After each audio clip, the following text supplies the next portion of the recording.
नमस्कार दर्शक बंधु आपण को आम चैनल को स्वागत।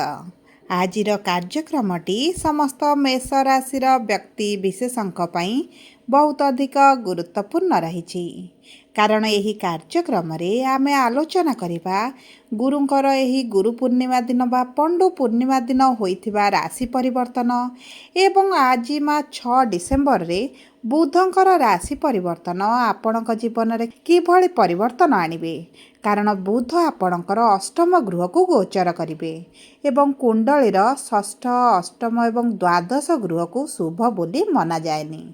तेणुकरी आपणक जीवन में शुभ प्रभाव पकाइबे ना अशुभ प्रभाव पकाइबे एही वीडियो रे विस्तृत भाव में आलोचना करिबा।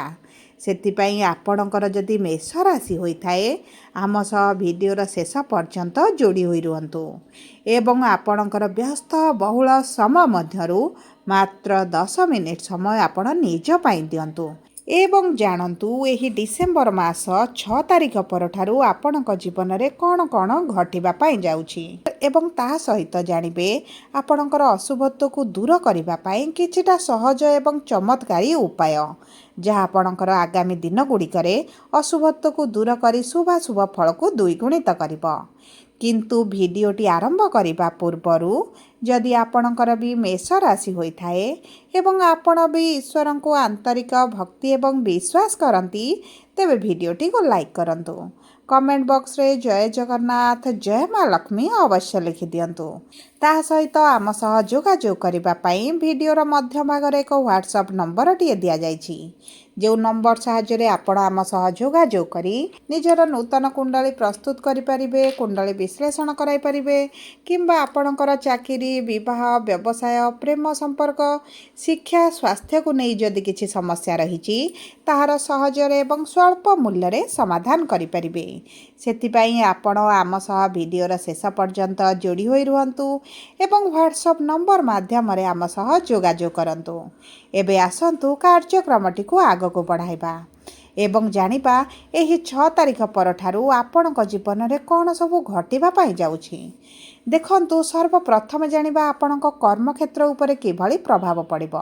देखंतु समस्त मेष राशि व्यक्ति मानकर एही 7 तारिख परठारु माने आसंता काली ठारु आपणक भाग्य निश्चित भाव में आपणक साथ देबो कारण आपणक राशि स्वामी मंगल आपणक अष्टम गृह रे विराजमान करी आपणक स्वास्थ्य रे आपणक क्यारियर रे आपणक आर्थिक स्थिति रे बहुत उच्च नीच भली परिस्थिति सृष्टि करुथिले कारण अष्टम गृह रे जेकोसी शुभ ग्रह रहिले मध्य आपण को अशुभ फल ही प्रदान करिवे।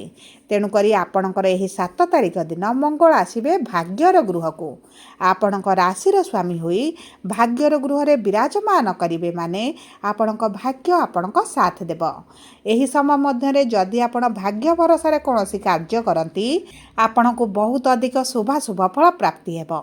आपणकर जदि कर्म क्षेत्र रे समस्या चलीथिला आपणक व्यवसाय रे जो मांदा परिस्थिति चली आपणकर लॉस होउची आपणकर पूर्व भली सेतिकी रोजगार हेउ नाही आपणक व्यापार हेउ नाही देखंतु व्यवसायी मानक जीवन रे बहुत अधिक प्रभाव पड़िथिला एबे सही परिस्थिति रु आपण बाहरी को बाहरिबा को जाउछंती आपणकर व्यवसाय रे वृद्धि घटिबो व्यवसाय को किपरि आगो को बढ़ाइबे से दिगरे आपण कार्य करिवे आपण ऊर्जावान अनुभव करिवे एवं ता सहित जदि आपणकर व्यवसाय रे शत्रु वृद्धि होइथिले आपणक व्यवसाय रे किपरि हानि पहुंचाइबे आपणक चाकरी रे किभଳି हानि पहुंचाइबे सेतिपई आपणक पछरे पड़िथिले आपणक विरुद्ध रे षडयंत्र करुथिले सेही भଳି परिस्थिति मध्ये आपण बाहर को आसिबे कारण मंगल जेहेतु नवग्रहकर सेनापति अटंती आपणक जीवन रु नकारात्मक को दूर करिवे आपणकर शत्रु मानक नाश करिवे आपणकर जो माने विपद रे पकाउथिले आपणको फसा जाउथिला सेतिरु आपणको बाहर को आनिबे एवं ता सहित जो माने चाकरी रे संधान रे अछंती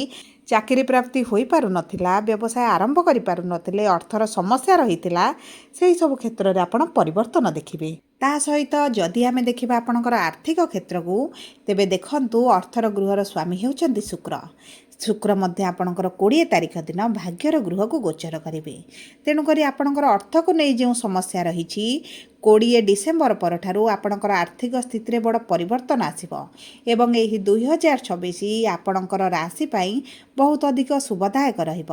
ସେଥିପାଇଁ ସ୍ୱତନ୍ତ୍ର ଭିଡ଼ିଓ ମଧ୍ୟ ଆପଣଙ୍କ ପାଇଁ ପ୍ରସ୍ତୁତ କରିବି।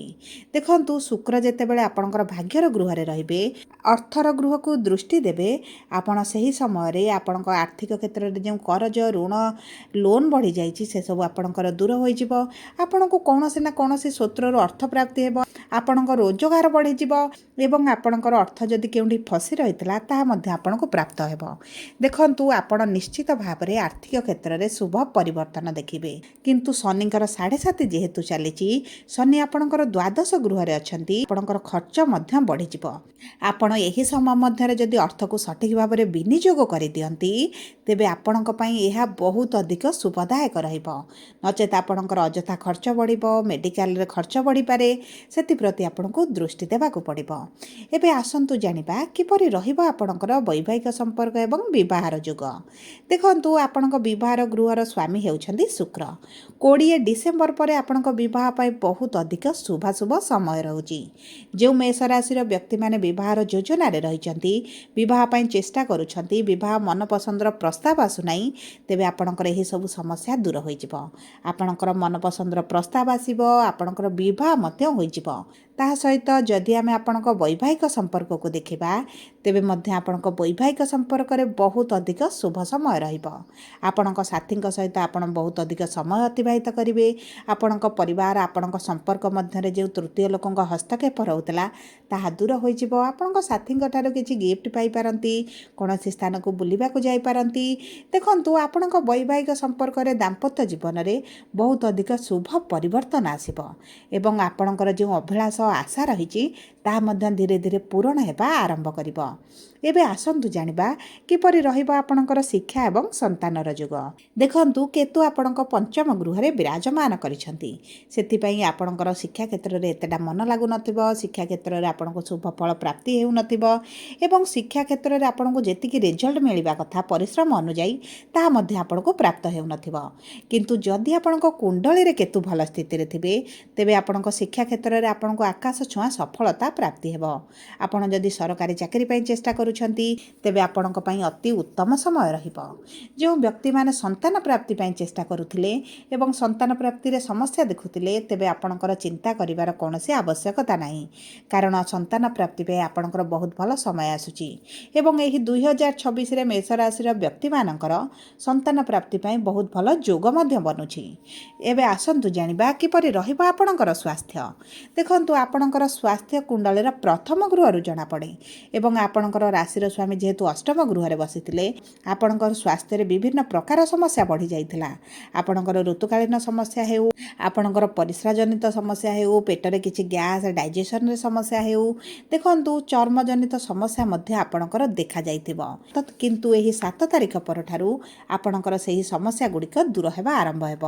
କିନ୍ତୁ ଡିସେମ୍ବର 16 ତାରିଖ ପରଠାରୁ ଆପଣଙ୍କ ସ୍ୱାସ୍ଥ୍ୟରେ ବହୁତ ଅଧିକ ଉନ୍ନତି ପରିଲକ୍ଷିତ ହେବ। ସବୁ ପରେ ଅଶୁଭତ୍ୱକୁ ଦୂର କରିବା ପାଇଁ, ଶୁଭାଶୁଭ ଫଳକୁ ବୃଦ୍ଧି କରିବା ପାଇଁ ଆପଣ ପ୍ରତିଦିନ ମଙ୍ଗଳଙ୍କର ବୀଜ ମନ୍ତ୍ର 108 ଥର ପାଠ କରନ୍ତୁ।